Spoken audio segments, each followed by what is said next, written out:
This is the only video you truly need to start consciously commanding your life right now. Today, I'm not asking you for blind faith. I'm offering you a framework for verifiable reality experimentation. For too long, the idea of managing your personal reality has been relegated to the realm of fantasy or wishful thinking, leaving you wondering, is this truly possible, or just spiritual fluff? I'm telling you it is real, it is scientific, and it is a skill you can master. I strongly urge you to commit to watching this entire 5-part series, but more importantly, to immediately apply the first exercise we cover today. This foundational teaching is the single master key that will allow you to return, at any point of doubt or crisis, to the sovereign state where you know you possess the power to change your destiny, your outcome, and your experience. If you are ready to finally step out of the passenger seat and take the controls of your life, tapping into the deeper mechanisms of manifestation and creation, make sure you hit that subscribe button right now and join our growing global community of conscious creators. Let's not waste another moment. We begin with the non-negotiable principle that governs every moment of your energetic existence. My deep dive into quantum physics and ancient spiritual texts over the last 2 decades confirmed what the most powerful spiritual teachers have always known. Where your attention goes, your energy flows, and that is precisely what materializes and solidifies in your physical life. This isn't a metaphor. It is the active mechanism of reality creation. But let's break this down from a place of profound understanding. Most of us are conditioned to believe that the material world, what we can touch, see, and measure, is the only thing that truly exists or matters. We treat it as fixed, rigid, and ultimately the final authority. A slightly more evolved perspective acknowledges a duality, the physical world and the non-physical world of energy. But I have to correct this perspective based on my work as an energy practitioner and a student of consciousness. There is, in essence, no separate material world as we perceive it. We are all operating within a vast, boundless field of energy and ideas. Think of it this way: we exist in the realm of pure idea, the so-called information field, and the realm of pure energy. What you currently perceive as your solid, fixed, three-dimensional physical reality is simply energy that has been organized by information. That information is your thought, your feeling, and your attention. This brings us to a crucial baseline assumption, one you must accept to proceed with these experiments. Right now in this reality, across its myriad variations, layers, and quantum possibilities, every single outcome you could ever imagine for your life already exists. Every variant of the situation you are currently worried about, the opportunity you are currently working towards, the dream you hold most sacred, they are all present. If every single outcome and path is already available, what is the only thing left for us to do? We only need to choose. We choose fundamentally through the lens of our attention. Your thoughts are pure information. Your emotional state is a highly concentrated form of information. And as a clinical practitioner, I must remind you that your physical body is the most powerful information transmitter and receiver in the known universe. Therefore, the entire game hinges on consciously choosing your reality. But how do we achieve this selection? This is where our inner mechanism, what I call the monkey mind, or the distracted attention, comes into play.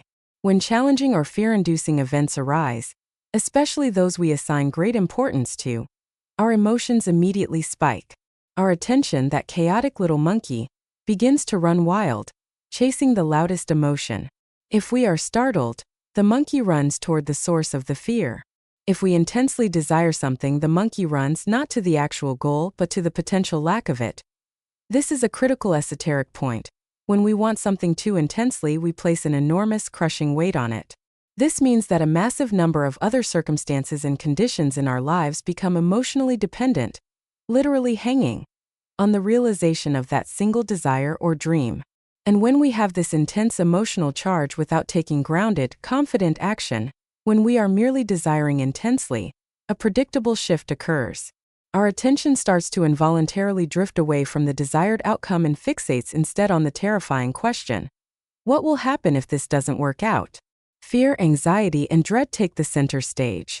My first and most vital lesson for you today is this: your attention, the monkey mind, will run exactly where your default emotions send it. For most people, the lion's share of their default emotions are tied up in the primal need for survival, or in the most familiar, deeply grooved feelings from their past. Take a moment right now and look back at your history. What has been the predominant, most familiar emotional theme, the leitmotif of your life. For some, it might be fear.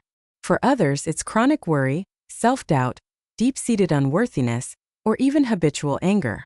While some souls have joy, hope, and deep trust as their default, my experience working with thousands of people shows that the most familiar, easiest emotions to access are often the least productive. This is why, when anything unexpected happens, the monkey mind automatically sprints toward the worst-case scenario, the place of fear, defense, offense, or familiar powerlessness. If you don't control the focus, the old grooves will guide the flow, and you will energize the very scenarios you wish to avoid. We must stop the flow of water to the weeds. Now let's circle back to that foundational truth. Where your attention goes, your energy flows, and that becomes your material reality. If that energy is a vital living force, let's employ a simple but powerful analogy. Visualize the universe, your reality, as a massive living garden. If your energy flows like life-giving water, and there is no other source of water for this garden, what happens if you continually fail to irrigate certain sections? Those sections, those possibilities, those dreams, begin to dry up, wither, and eventually vanish from your experience. Conversely, if you relentlessly pour your attention, your vital energy water, onto areas of your life that you find distressing, unpleasant, or painful, you are not starving them. You are intensely nurturing them. This leads us to the most vital, actionable realization of this entire practice. If something in your life displeases you, you must stop watering it with your attention and energy. Stop staring at it. Stop obsessing over it. Stop rehearsing the painful scenarios in your mind. This mental and emotional fixation is precisely how you are sustaining the very weeds or thorns that you desperately want to eliminate from your garden. The truly empowering news is that you are the absolute master of your attention.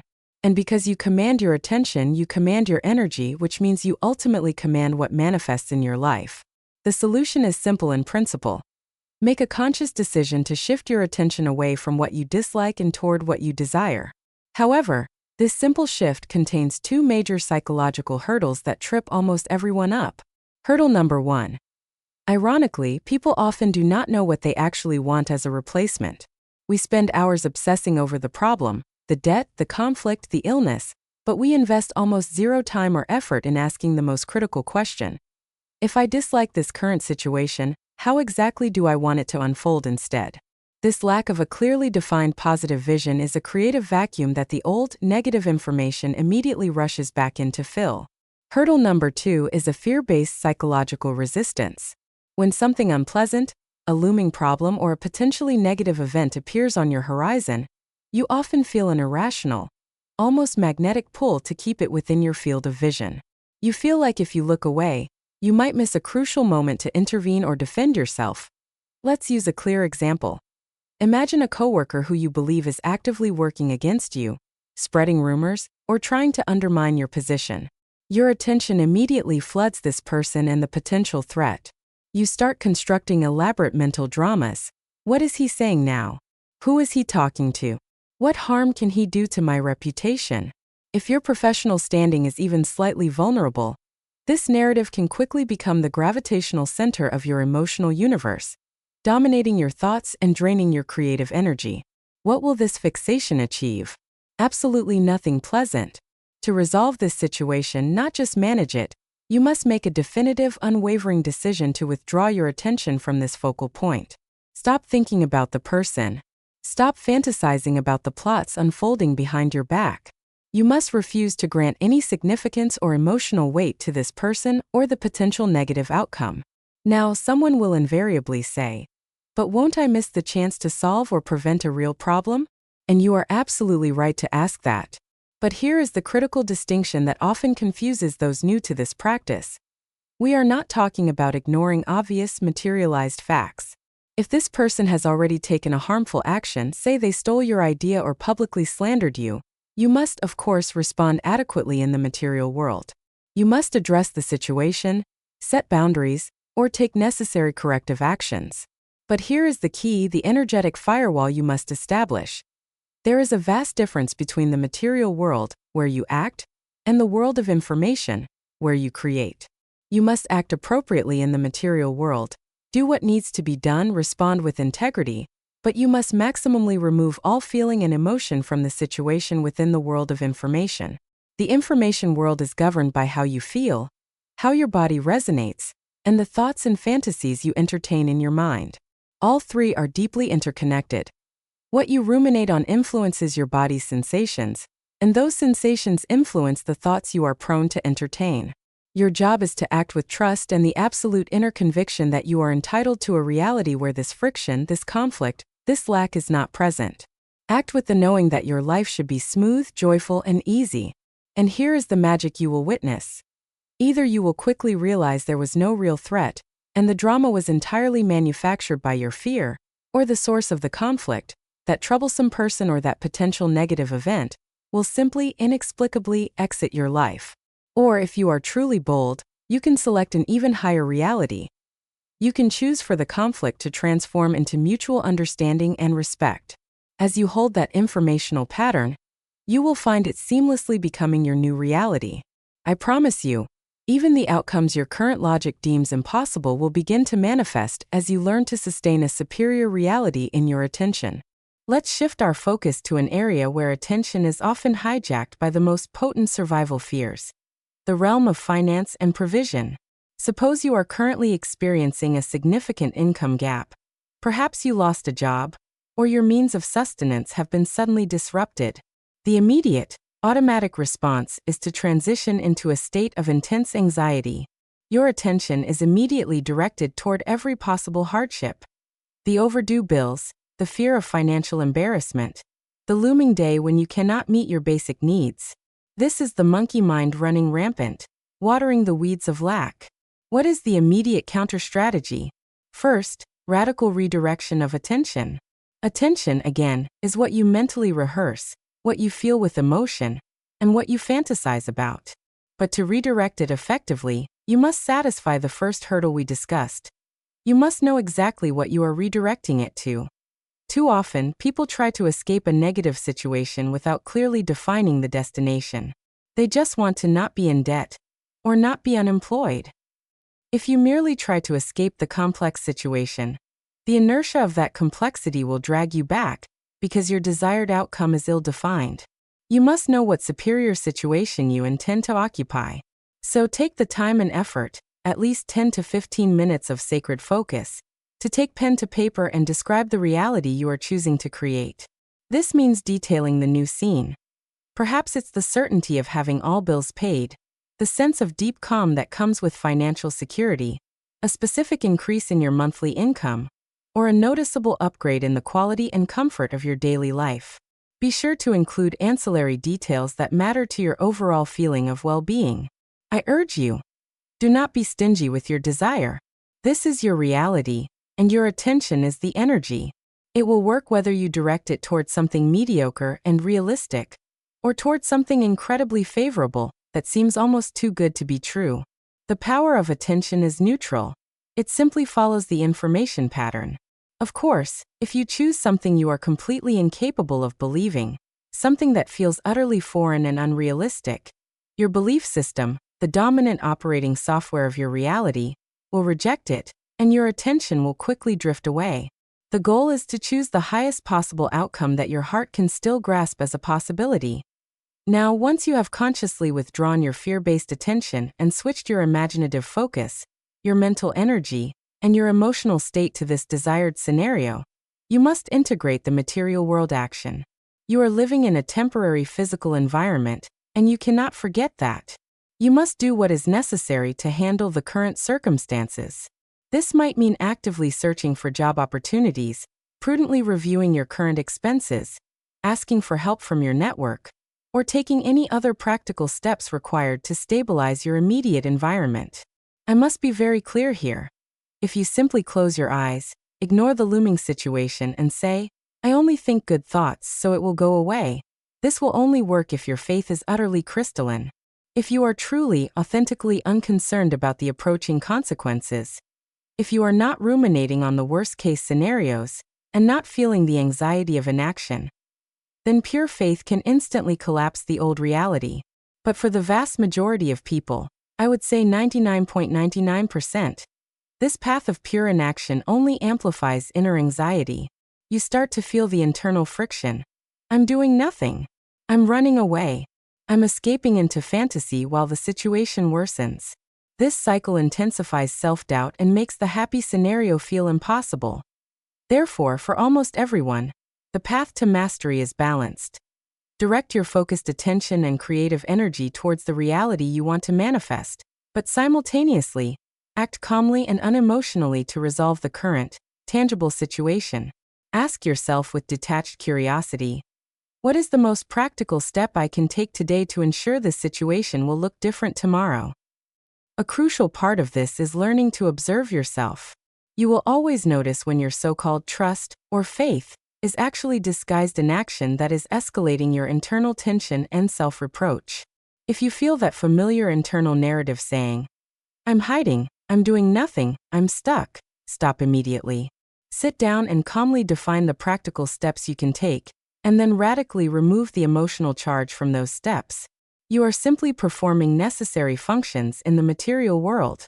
Your true creative focus, your feelings, your visions, your energy, must remain fixed on the ideal destination, the beautiful garden you have chosen to enter.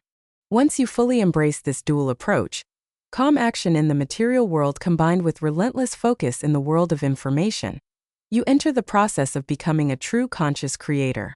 Now imagine that immense magical garden again. By consistently and actively directing your attention, your energy water, to the specific desired sections of that reality, you are quite literally causing those ideal circumstances to come alive and solidify into matter. You will notice that problems, even those that have tormented you for months or years, begin to dissolve with astonishing speed the moment you stop getting emotionally entangled in them. When you take even the smallest, most grounded action toward resolution, taken calmly with a deep-seated certainty that everything will work out and everything will be fine, you set the stage for miracles. At this point, the logical mind always interjects. How do I know everything will be fine? What proof do I have? And the answer from the perspective of an energetic master is simple. Only you decide whether the process will be hard or easy. Only you decide whether this challenge will linger in your life for years or be resolved rapidly. I'm here to tell you that the problem is resolved easily, and often with minimal effort from your side, only when you have already committed to being willing to put in the necessary effort, but choose not to worry about it. You must know deep within your core that you are prepared to do whatever is necessary to solve the issue, yet your attention and emotional body are already residing in the future where the issue is irrelevant. Think of it this way: whatever you do not dedicate your attention to, whatever you do not feed with your imagination, and whatever you refuse to worry about begins to wither. Like the unwatered sections of the garden, the problem starts to shrivel up and very quickly ceases to exist in your reality. It literally loses its energetic substance and presence. It disappears because you have stopped sustaining its informational pattern. This effect holds true until the moment you choose to direct your attention and energy back to the negative pattern. But the beautiful truth, the one I want you to carry in your spirit, is that you can choose differently at any moment. No matter how overwhelming, unpredictable, or terrifying your current situation may seem, no matter how much it feels outside of your control or dependent on others, you have the power to choose. You have the fundamental right now, to select a better reality. You are the sovereign creator in every single moment of your life. The real question is not can you do it, but why aren't you choosing better right now? Why do you continue to fight the current? Why do you cling to fear and self-doubt? Why do you keep delaying the opportunity to prove, through undeniable personal experience, that your reality is entirely managed by you? I truly hope you keep the link to this video and return to it every single time you need to reset your emotional state, center your focus, and reclaim your inherent power. The proof I speak of is inevitable. You will receive your own undeniable evidence as soon as you begin the experiment. The universe responds to the information you hold, not the situation you currently observe. You are not a victim of circumstance. You are a visionary who is currently giving energy to an unwanted vision. Today we change the vision and redirect the flow. Now we come to the final, most crucial step in this transformative process, the moment where we integrate the psychological understanding with the energetic practice. This entire journey, from identifying your monkey mind to redirecting your energetic flow, culminates here, in the act of conscious choice and clearing your internal resistance. I call this the internal audit of attachment. I want you to take a deep, conscious breath, Center your energy in your core and prepare for a moment of profound internal work. This isn't just listening. This is active creation. I am asking you, right now, to hold in your mind a single complex situation in your life, one that you have previously labeled as unsolvable, difficult, or requiring significant, painful effort and struggle. Hold that problem in your peripheral awareness, but do not let your emotions attach to it. The next step is to use the creative power of your attention to formulate the exit plan. Ask yourself, clearly and without self-judgment, how exactly do I want this situation to resolve? Or how do I want this entire area of my life to instantly transform? What superior reality do I want to wake up to tomorrow? Focus your mental eye on the smooth, easy, joyful outcome. Feel the calm and relief of that resolution as if it is already done. This imaginative work is the most powerful energetic work you can possibly do. And finally, we address the hidden block, the psychological anchor that keeps the problem magnetized to your field. This is often the most revealing question of the entire process, and it often requires radical honesty. Ask yourself, why am I holding on to the struggle in my life? What hidden benefit or reward do these difficulties give me? Dig deep into your subconscious programming. Perhaps you fear the punishment for ease, the idea that life shouldn't be too good. Perhaps there is a subtle, deep-seated belief that you won't be considered a good or worthy person unless you are sacrificing, suffering, or struggling. Maybe you genuinely fear the vacuum. What will I do with myself if this long-standing dramatic problem suddenly vanishes? Who will I be without this struggle? Identifying this fear of ease, this attachment to difficulty, is often the single biggest resistance point to accelerated manifestation. When you expose the subconscious fear, you pull the main root of the energetic weed. Your assignment and the final step of this teaching is to answer this crucial question honestly, bringing the light of awareness to the shadow. What am I afraid of losing if this situation resolves easily and permanently? The answers to this question, your core resistance, is something I ask you to share below. Write it out in the comments so that you can consciously release its power over you. Your willingness to admit the attachment is the first step toward true energetic freedom. Thank you for embarking on this journey of conscious creation with me. Remember, your reality shifts when your attention shifts. You are the power. You are the creator. Now go and practice your sovereignty. And if this masterclass has unlocked a new level of awareness for you, make sure you subscribe before you go, so you don't miss the deeper energetic techniques we will cover next week. Until then, choose wisely and choose joyfully.